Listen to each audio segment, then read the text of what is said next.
Greetings, my name is Rudimentary Rob. Welcome back to my Valheim series. Today we have episode 2 of the 3rd season. Now, we join the action in that very special crypt that we found a little while back on the Elder Island. Now, we're attempting to do the boss that's in here, which results in a reward which we can then later take to unlock some more recipes on Hilda. Now, I've sped things up a bit because, yeah, it's pretty much just a typical dungeon, although all of the skeletons are 1-star skeletons, and a lot of them are in these coffin things, which you've then got to kind of get very close to before the skeleton itself gets activated. The dungeon itself looks a little bit fancy, but at my gear level, it's not particularly challenging. So strap yourself in, put your adventuring helmet on, and sit back while we clear this one out.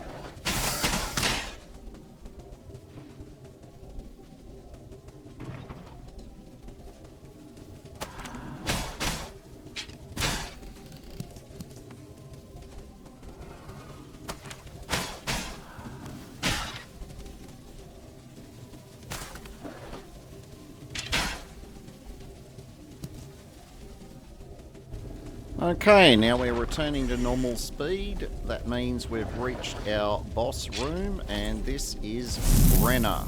Now, Brenna is a flaming pain in the behind, but as you can see, quite vulnerable to my mace.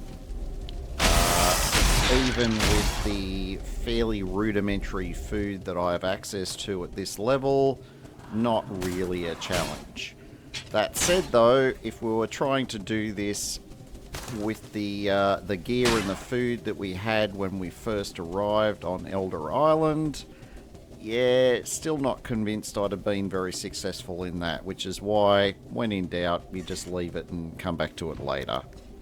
So now we've killed Brenna, and we've got that chest. That's part of the Lost Gear quest from Hilda. We can take that to Hilda when we have a minute. It is a non-teleport item though, so we're going to have to haul it down that way in the boat. But rest assured, that will happen.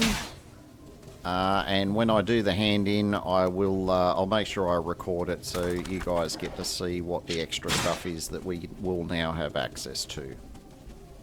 We're just tidying up the rest of the dungeon because OCD says can't leave something half finished.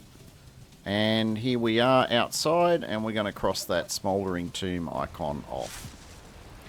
Now, there was actually a trophy reward as well, and I hadn't actually ever bothered mounting this particular trophy, so I thought I'd start a new tradition. And we're going to mount this one up here and see what it looks like. And it's a flaming skull, so, you know, that's kind of cool. And possibly a little bit of a light source as well. I might go and mount any of the future bosses there as well, so I can keep a little running tally. Now, we've just made a little warp back to our farm here in the plains. You can see quite a lot of crops on the go. We need to get ourselves some more metal and other resources from the plains, and that is what we're going to be doing for the rest of this episode.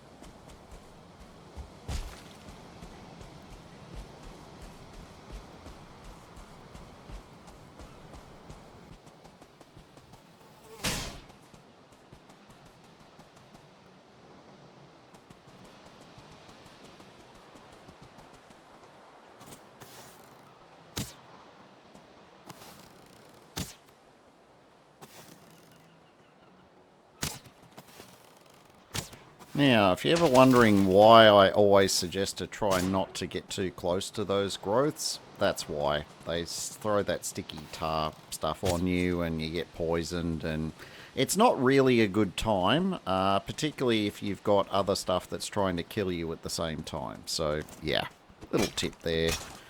If you ever drain one of these, you'll find there's often a lot of stuff that's stuck in the very bottom of it. You need to make sure that all of the tar is drained away before it will actually let you pick up.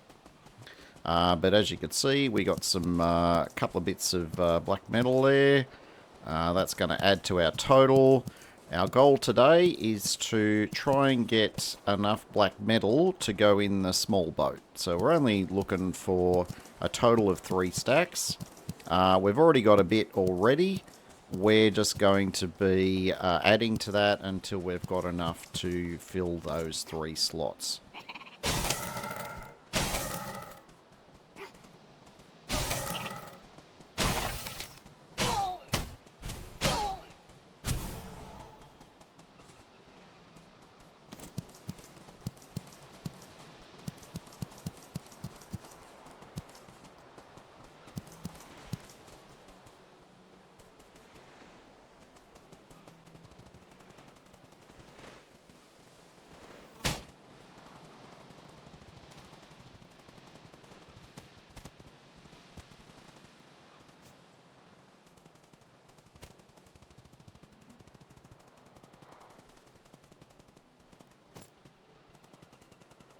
And we're just returning to the scene of the crime here. We didn't fully clear this last time, and we did leave a bit of black metal behind, so we've come back to finish the job. Now, because there's no gobos over this side, I've just decided to set up camp in the top of this tower and see how many of these guys I can pick off from a distance. Yeah, one of the downsides of being in third-person view is your head often gets in the way when you're doing this sort of thing. 6 of one, half a dozen of the other.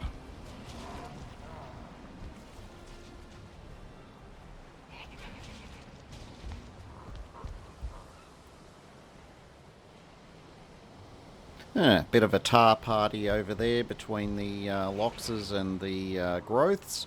We'll check in on that action a little bit later. I'm not going to get distracted from clearing the rest of this village though. There's still quite a bit to get here. So we now work on our next big boy. Now the big boy, because we're so high up, he's not actually going to really try and destroy the tower because I'm not within, you know, his melee range. Sometimes you'll find some critters will act that way and they'll just stand there, which is great in this case. Don't always rely on it though, because some of the critters will, you know, they'll still do area damage attacks and they'll end up knocking the tower down, so just be a bit careful.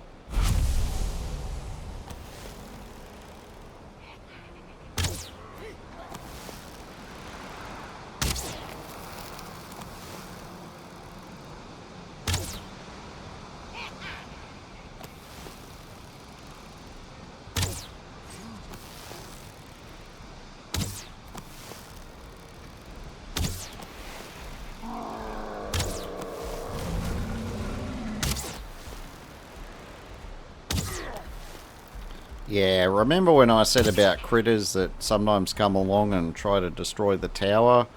Yeah, sometimes Loxes will do that.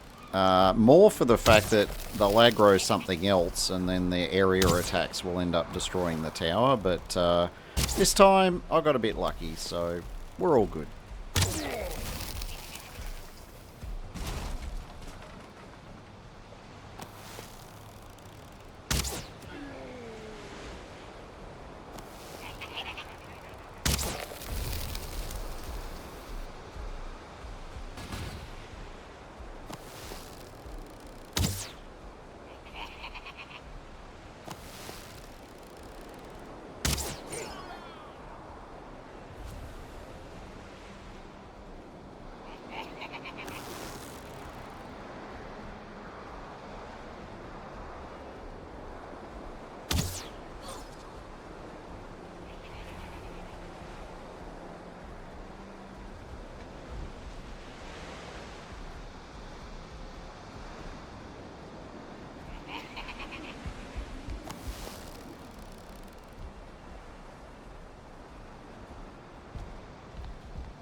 Yeah, always prioritise the shamans. They can do so much damage. Not to mention, they can throw up these bubble shields that, you end up having to throw 2 or 3 extra arrows, to try and kill them once they've got their shield up. So, any opportunity you can snipe one and kill it instantly, yep, take it.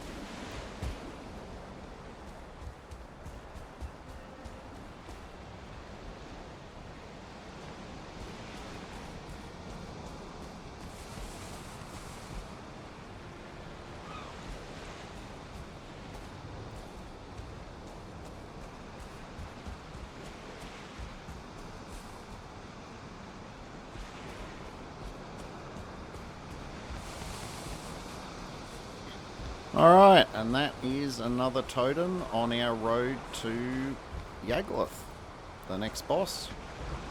Well, I've got to say, I've been so lucky with totems this run.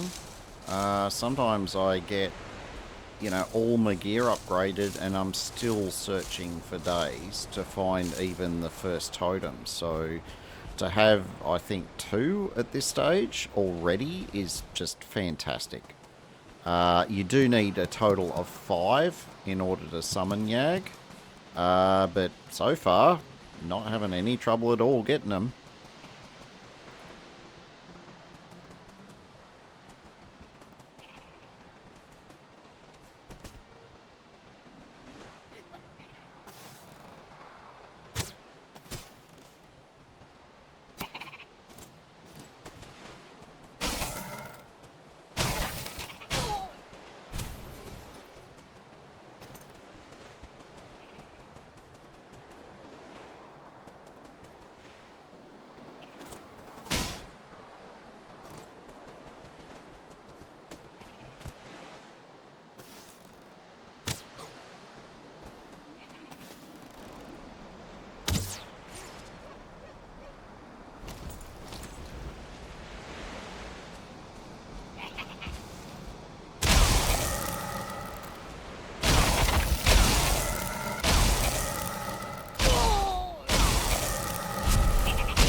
Oh no, I better run away from the big scary guy from the Black Forest who can throw pebbles at me. Oh, I'm going to die. Yeah, actually, never mind.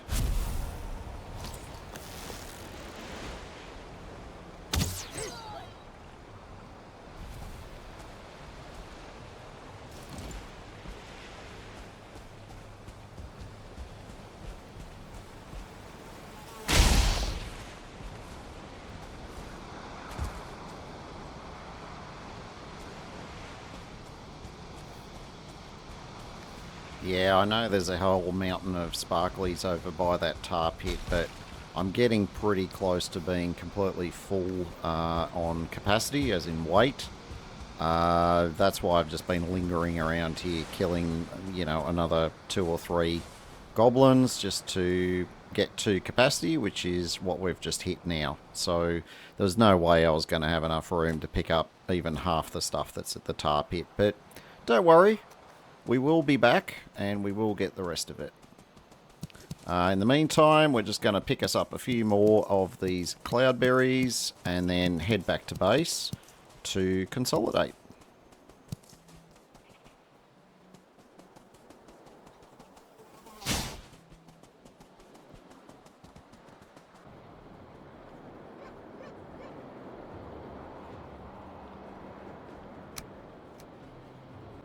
Okay, we're back out at the farm. That's where I'd been consolidating all of the black metal, because obviously I can't get it through a teleport. We're now just running this down to the tower, where I have our little boat waiting for us. What a lovely storm that we're having today. We're going to unload this black metal straight into the hold. As you can see, I'd already run a stack down there before, so we only need 23 more black metal in the boat, and it'll be worth running that back to base. Now we've come back out, and we're going to resume our efforts to get some more black metal and kick some more behind. And we're going to start with this little guy.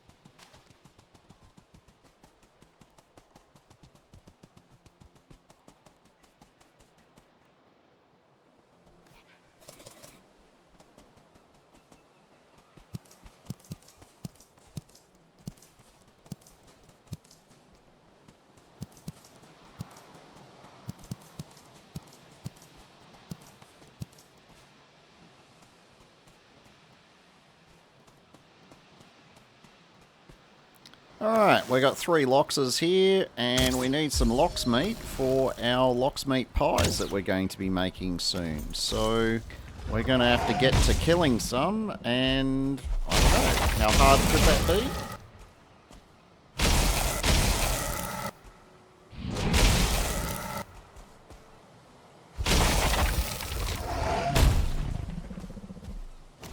Short answer is fairly hard, because the 2 weapons that I have don't really do particularly fancy damage. Loxes are actually resistant to slashing damage and blunt damage, so the choice I have is to just put up with the fact that it's going to take a lot longer to kill things, or go back to base and make myself a piercing weapon that I can use to kill them a bit quicker. And I don't know about you, but I feel like I'm carrying enough weapons already, so I'm just gonna, put on my fancy pants and just get it done.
and relax. Yeah, that's pretty much how you do it. They're a bit like the gobos, though. They will try and sort of circle around and attack you from the side or behind, so you've just got to be a bit careful with that. Other than that, pretty straightforward. Just a good old tank and spank.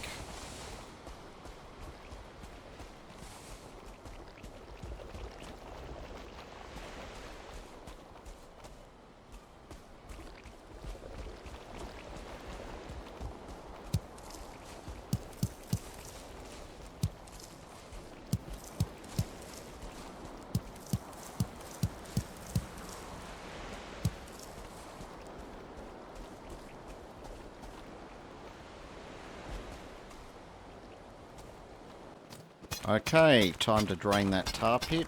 We're going to drain off all the tar. You just got to make yourself a point that's lower than the actual pit itself, and then you just dig a trench up to it, and get yourself stuck a little bit, and just help escort it out of the pit itself. Sometimes it gets a bit annoying, like this one was.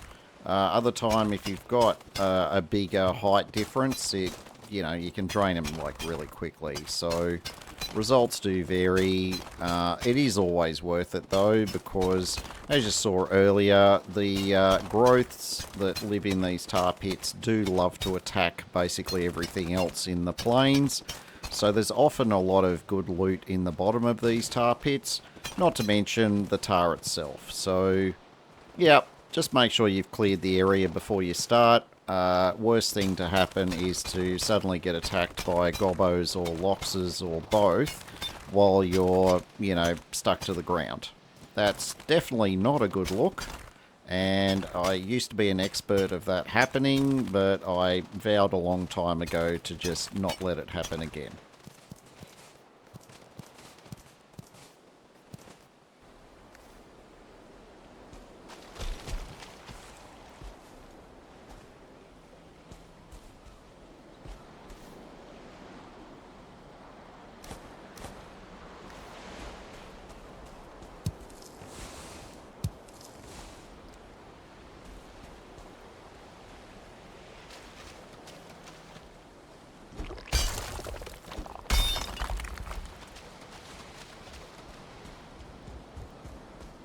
The tar has a few uses, mostly architectural. So if you're like me and you don't like that hay-looking roof, or the straw roof, the tar will let you make I think it's called a dark wood roof. Looks so much nicer aesthetically. Does it make any other real gameplay differences? Probably not, but, once in a while, doing things just because they look nice, can be a bit fun.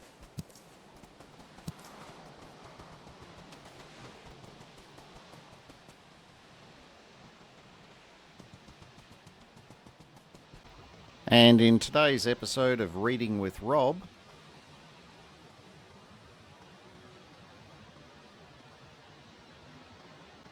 yes, Odin does come and visit you from time to time. You'll see this shadowy figure that looks a bit like, Death, Grim Reaper, that kind of look. You see him occasionally. The amount of times where I've previously seen him and then had something horrific happen to me, I don't know if the two were inherently linked or it was just an alignment of the planets, but I tend to be extra careful if Odin has sort of shown up for me at any stage. So, post your experiences with Odin sightings down below and let me know if anything grim or horrible occurred shortly after.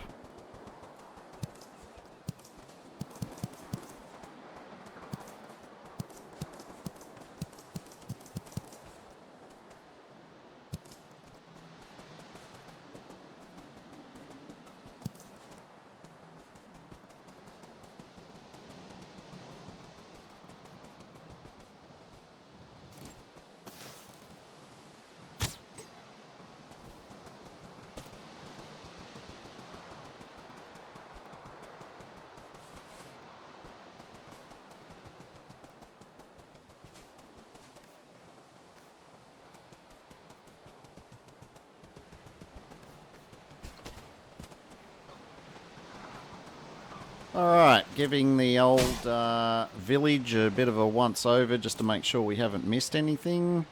Looks like we're all done here. A couple of respawn patrols to deal with, but nothing particularly challenging at this point. I think we're about ready to wrap up and head back to base here in a moment.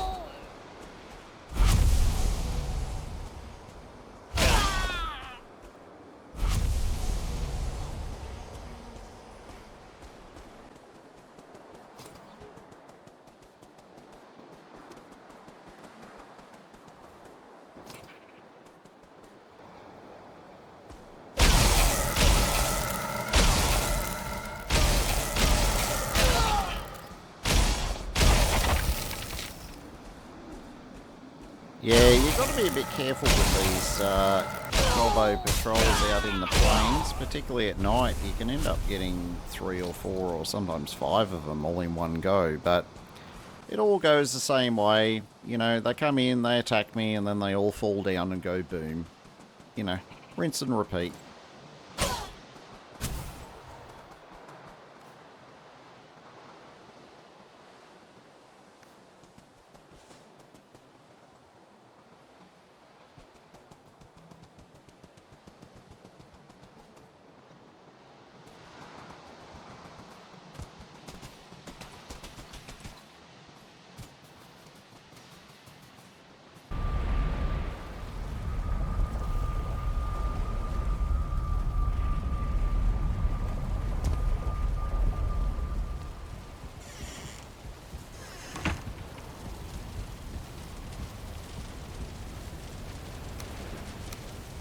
Here we are back at base. Time to unload the spoils of war.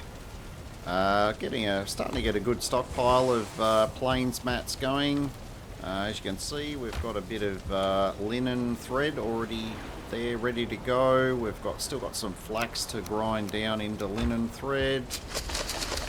You just keep this thing ticking away because it takes a while, and if you start early enough, like I have, when it comes time to start making your armor and your other upgrades that need linen, you're going to find it's a lot less, you know, frustrating time-wise if you've got quite a bit of it already made.